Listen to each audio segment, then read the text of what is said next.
Hello દોસ્તો, જય શ્રી કૃષ્ણ.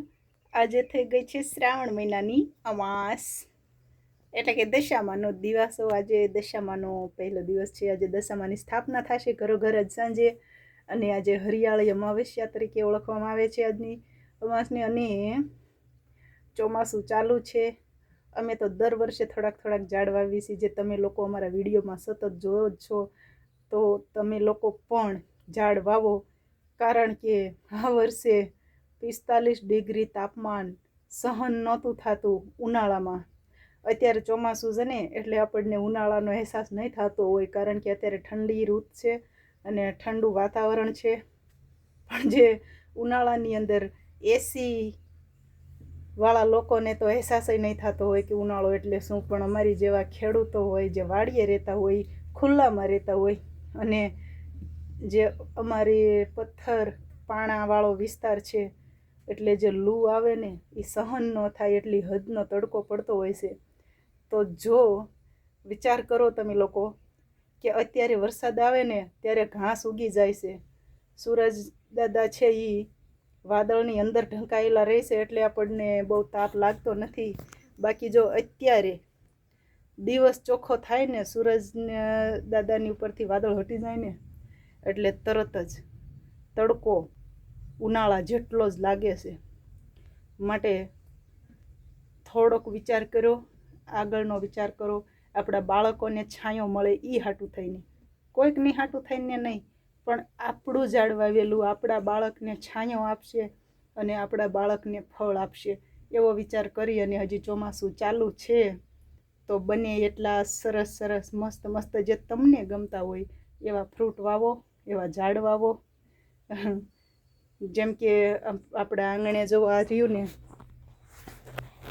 જામફળનું ઝાડ છે, પપૈયાનું ઝાડ છે, સીતાફળ છે, અને આ બધા ફળ રહ્યા ને એ અમે એકલા નથી ખાતા. આ જામફળ, આ સીતાફળ, આ પપૈયા અમે એકલા નથી ખાતા. અહીંયા જે લોકો આવે છે ને, એ બધા જ લોકો એ ફળનો આનંદ માણે છે. અને ઓછામાં પૂરું આપણી વાડીએ રામફળ છે, જો તમે જોઈ શકો છો. આ રામફળ છે, આ રામફળના પત્તા છે, અને આ થડ છે ને, આ રામફળનું થડ છે. આ જો આટલું મોટું રામફળનું ઝાડ છે. અને માત્ર રામફળ નહીં, પણ આ સીતાફળ અને રામફળ બંને છે. અને આ રામફળનો તો જોરદાર એક કહાની છે, હું તમને બીજા વિડીયોમાં બતાવીશ. અત્યારના વિડીયોમાં આટલું જ કહીશ કે બસ તમે ઝાડ વાવો. પાણી તો ભગવાન પાય જ છે, અને તમારે માત્ર ઉનાળામાં જ રોજે વધારે નહીં, પણ 3 લીટર પાણી જ રેડવાનું છે. ઝાડ મોટું થઈ જાય છે ને, પછી તો એ ઓટોમેટિક એના મૂળિયા છે ને, એ જમીનમાંથી પાણી ખેંચશે જ તે. તમારે ખાલી એને ઓછામાં ઓછું ઉનાળા પૂરતું માત્ર 2 વર્ષ જ પાણી રેડવાનું છે. એ માત્ર ઉનાળા પૂરતું, એટલે 4 ને 4 8 મહિના. 8 મહિનામાં રોજ ખાલી આ વર્ષના 4 મહિના, પછી આવતા વર્ષના 4 મહિના, 12 મહિનાની અંદર તમારે માત્ર 8 જ મહિના, 12 દુ 24 મહિનાની અંદર માત્ર તમારે 8 જ મહિના પાણી રેડવાનું છે. એટલે 24 મહિનામાં 8 મહિના તો આપણે આપણા માટે નીકાળી જ શકીએ, આપણા બાળકો માટે આપણે કાઢી શકીએ. તો ઝાડ ચોક્કસ વાવજો. અને હાલો, આપણે ચા મેકી દીધી છે, તો આપણી ચા ઉકળી ગઈ છે.